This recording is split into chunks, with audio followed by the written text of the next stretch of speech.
ہم ختم نبوت پر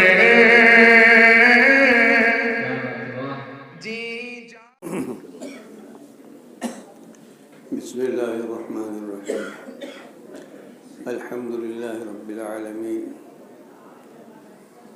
والعاقبۃ للمتقین والصلاة والسلام علی سید الانبیاء والمرسلین محمد وعلی آلہ واصحابہ اجمعین۔ محترم صدر مجلس حاجی محمد اقبال صاحب اور اسٹیج پر نقفروش تمام علماء کرام اور سامنے بیٹھے ہوئے علماء کرام، حفاظ کرام، معززین شہر اور خواتین اسلام، سب سے پہلے میں اپنے عزیز اور قدیم دوست حضرت مولانا سعید احمد ملی دامت برکاتہ ان کو بہت بہت مبارکباد پیش کرتا ہوں۔ انہوں نے جو وقت مسجد کی امامت کے لیے اور جو وقت تعلیم قرآن کے لیے دیا، میری دعا ہے کہ اللہ تعالیٰ ان کی خدمات کو قبول فرمائے۔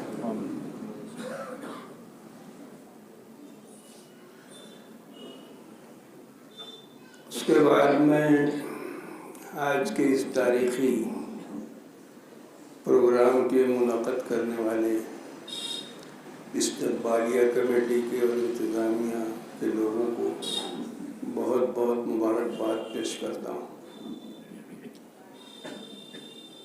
کہ آپ لوگوں نے نہ صرف یہ کہ حضرت مولانا سعید احمد صاحب کے تئیں اپنے دلی تعظیمی محبت کے جذبات کا اظہار کیا ہے، بلکہ دیگر مساجد کے لوگوں کے لیے،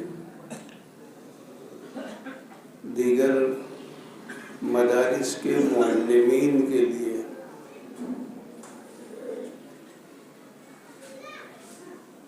ایک مشعل راہ بھی متعین کر دیے۔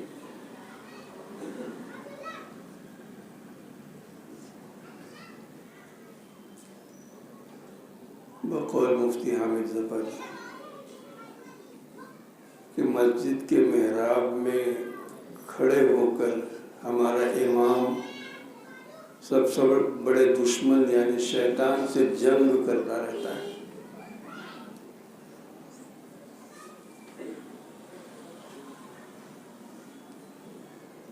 تو ایسے لوگ جو امامت کر رہے ہوں اور جو مدارس مکاتب میں تدریس کا کام انجام دے رہے ہوں، یہ سب قابل قدر ہوتے ہیں۔ مر جانے کے بعد تو دنیا بہت یاد کرتی ہے، لیکن کسی کی زندگی کے اندر اس کی قدر کرنا یہ بہت مشکل ہے، بہت کم ایسا ہوتا ہے۔ بلکہ دیکھا جائے تو زندگی میں تو ایسی کشمکش رہتی ہے کہ جس کو ہم اپنے مالیگاؤں کی اصطلاح میں کہیں ٹانگ کھینچنے کا سلسلہ جاری رہتا ہے۔ قدر کرنے کنارے ٹانگ کھینچنے کا کام زیادہ کیا جاتا ہے، اور مر جانے کے بعد پھر تعریفیں شروع ہو جاتی ہیں۔ تو اس استقبالیہ پروگرام کے ذمہ داران کو میں اس لیے مبارکباد پیش کر رہا ہوں کہ انہوں نے ایک نئی راہ دکھائی ہے، قدر کرنے کا ایک طریقہ بتلایا ہے کہ زندوں کی بھی قدر کرنا چاہیے، اور قدر کے قابل لوگ ہوتے ہیں اس لیے ان کی قدر کرنا چاہیے۔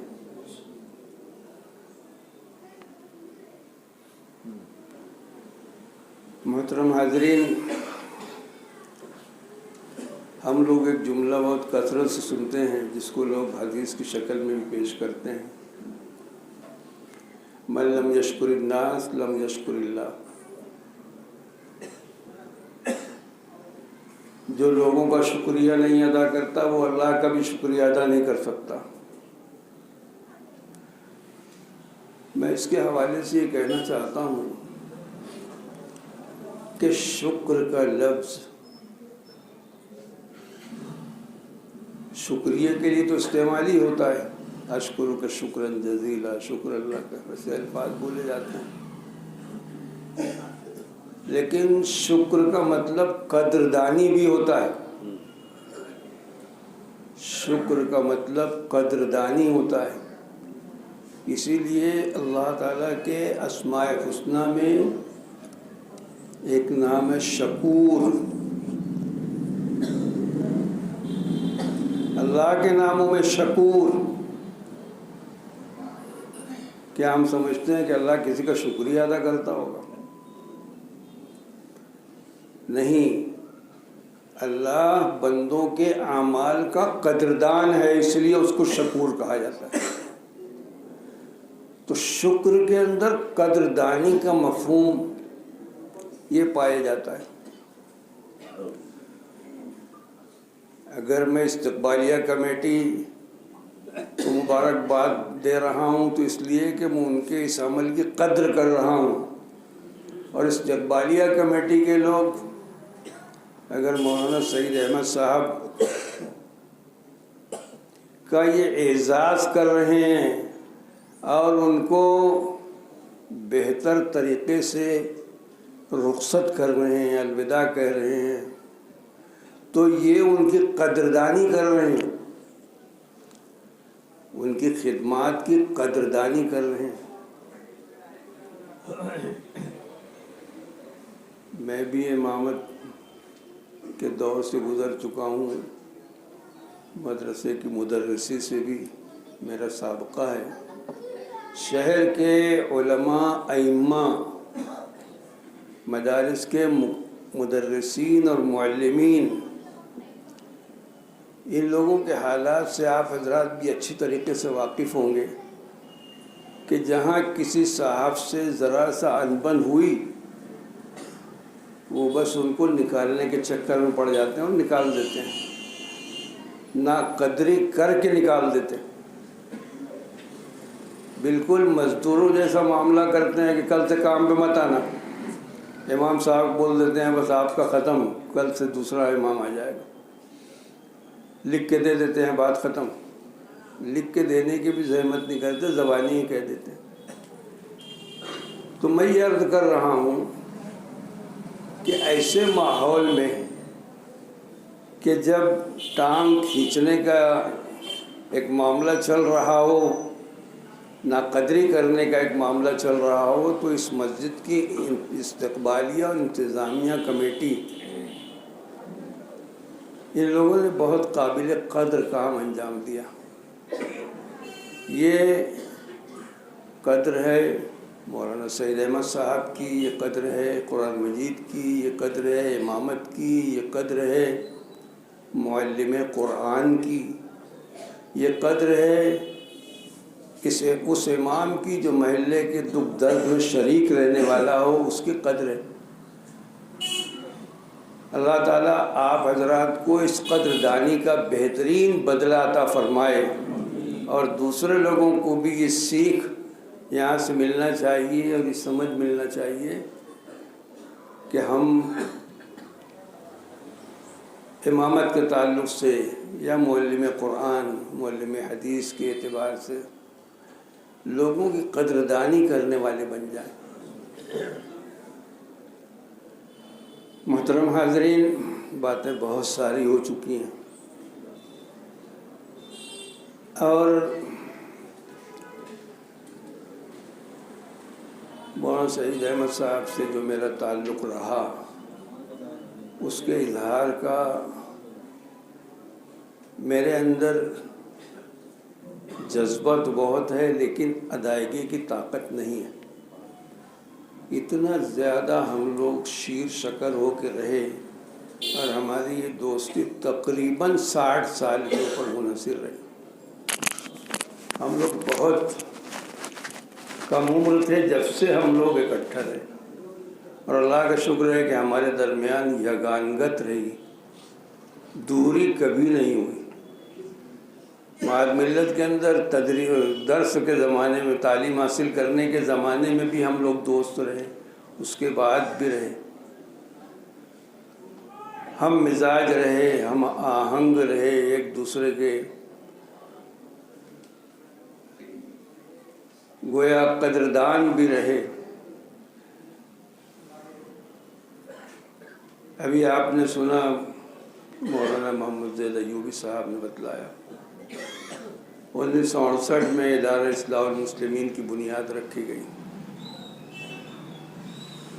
مولانا محمد عثمان رحمۃ اللہ علیہ، ان کی خدمت میں ہم لوگ ملے کی مسجد میں حاضر تھے، ہم سب ساتھی تھے، اور وہاں کچھ کام کرنے کا ارادہ ظاہر کیا کہ ہم کچھ کرنا چاہتے ہیں، اور یہ بھی ہمارے استاد کی تربیت کا ہی نتیجہ تھا کہ کچھ کرنے کا جذبہ دل کے اندر پیدا ہوا۔ درمیان میں کہہ دوں کہ حضرت مولانا عبدالحمید نعمانی رحمۃ اللہ علیہ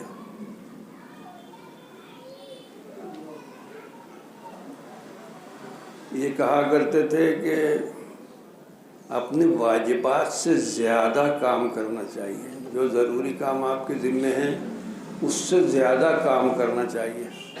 بس تقریباً وہ بات ہمارے سب ساتھیوں کے دماغ میں تھی۔ مولانا عثمان صاحب رحمۃ اللہ علیہ کے پاس گئے تو انہوں نے بہت حوصلہ افزائی کی اور یہ کہا کہ ہم لوگوں نے اپنے وقت میں اصلاح المسلمین کے نام سے ایک ادارہ بنایا تھا، تو میں چاہتا ہوں کہ یہی نام آپ لوگ لے لو اور اسی کے تحت کام کرو، اصلاح المسلمین۔ وہ دن ہیں اور آج کا دن کہ اصلاح المسلمین کا ہمارا سب ساتھیوں کا بڑا تعلق رہا۔ کام شروع کیا ہم لوگوں نے تو مولانا سعید صاحب ہیں، مولانا زید ایوبی، مولانا عبدالباری صاحب، اور ہمارے دوست گزر گئے مولانا طاہر خان صاحب، مولانا سراج ملا صاحب۔ ہم لوگ اصلاح معاشرہ کے جلسوں میں جاتے تھے تو خود ہی کرسیاں رکھنا اور خود ہی سب انتظام کرنا، لاؤڈ اسپیکر کا خرچ کرنا، حتیٰ کہ ٹاٹ پٹی بچھانے کا کام بھی ہم ہی لوگ کرتے تھے، اٹھانے کا کام بھی ہم ہی لوگ کرتے تھے۔ عوام کی طرف سے بے رغبتی کا زمانہ تھا، کوئی اتنا باشعور کلب کے نوجوان نہیں تھے، سب کام ہم لوگ کرتے تھے۔ ایک جذبہ تو یہ تھا کہ ہماری وجہ سے لوگوں کے اندر اصلاح پیدا ہو، دوسرا یہ جذبہ تھا کہ ہم ساتھی اکٹھا رہیں تو کچھ نہ کچھ کام ہوتا رہے گا۔ اب 70 سال سے اوپر کی عمر ہونے کے بعد حوصلے تو سب ختم ہو گئے، کچھ کرنے کا جذبہ باقی نہیں رہ گیا۔ کچھ ہمارے ساتھی ہیں، ان کو ابھارتے رہتے ہیں، بتاتے رہتے ہیں۔ اصلاح ہاسپٹل کے نام سے ایک بڑا کام ہوا جو ایک وقت تک چلتا رہا، اور ہم سب ساتھی اس میں اکٹھا رہے۔ حالانکہ میڈیکل فیلڈ ہم لوگوں کی نہیں تھی، لیکن جتنا کام ہوا اللہ کا شکر ہے۔ مولانا سعید صاحب ہیں، مولانا زید صاحب ہیں، اور دیگر تمام احباب اس کے اندر شریک رہے۔ اس طریقے سے واجبات سے زیادہ کام کرنے کا جذبہ ہمارے استاد کی طرف سے ہم کو ملا تھا کہ کچھ نہ کچھ زیادہ کرتے رہنا چاہیے، اور جو جذبہ یہ جذبہ لے کر چلے گا انشاءاللہ کچھ نہ کچھ کام تو کر لے گا۔ میں اپنے نوجوان ساتھیوں سے کہنا چاہتا ہوں کہ جو کام کر رہے ہو پوری دیانتداری اور اخلاص کے ساتھ کرو، لیکن اس کے ساتھ ساتھ ایک کام اور جوڑ لیا کرو، وہ کام بھی انشاءاللہ ہو جائے گا، کچھ نہ کچھ بہتری ہوگی۔ مولانا سعید احمد صاحب کے ذریعے نوجوانوں کو میں یہ کہنا چاہتا ہوں کہ مستقل مزاجی بھی ایک بہت بڑی چیز ہے، استقلال ہونا چاہیے، کام کریں، چھوٹا کریں بڑا کریں، لیکن مستقل کرنے کا جذبہ ہونا چاہیے۔ انہوں نے جو شروع کیا تو پھر پلٹ کے نہیں دیکھا، امامت کی اور مدرسے کی مدرسی کی، اور اسی کے اندر لگے رہے، ادھر سے ادھر نہیں ہوئے۔ اللہ کا کرم ہے ان کے ساتھ میں، کہا جائے تو ان کا کمال بھی ہے، لیکن اللہ کے کرم کے ساتھ ان کے اندر یہ کمال ہے۔ تو ہمارے نوجوان علماء اور دیگر ساتھیوں سے میں یہ کہنا چاہتا ہوں کہ مستقل مزاجی کی عادت ڈالنا چاہیے، یہ استقامت ہم سے بڑے کام کروا سکتی ہے۔ قرآن مجید کی آیت کے سہارے سے میں کہنا چاہتا ہوں ان الذین قالوا ربنا اللہ ثم استقاموا تتنزل علیہم الملائکہ۔ آدمی استقامت اختیار کرے تو اللہ کی نصرت اس کے ساتھ ہوا کرتی ہے۔ اس لیے اس بات کی کوشش کریں کہ حضرت مولانا سعید احمد صاحب کی زندگی سے سبق لیں، اور جو استقامت انہوں نے دکھائی ہے اس استقامت کے مطابق ہم لوگ بھی زندگی گزارنے کی کوشش کریں۔ میں مکرر مولانا سعید احمد صاحب کو مبارکباد پیش کرتا ہوں، اس کے ساتھ ساتھ استقبالیہ کمیٹی کے لوگوں کو جن کے دلوں میں یہ خیال پیدا ہوا کہ یوں ہی نہیں مولانا کو رخصت کر دیا جائے گا بلکہ ان کا اعزاز کر کے رخصت کیا جائے گا، بڑا کام سوچا انہوں نے، بڑا کام کیا۔ میں ان کو بھی مبارکباد پیش کرنا چاہتا ہوں، ان کے اس عمل کی میں قدردانی کرتا ہوں۔ اللہ تعالیٰ سمجھنے اور عمل کرنے کی توفیق عطا فرمائے۔ وآخر دعوانا الحمدللہ رب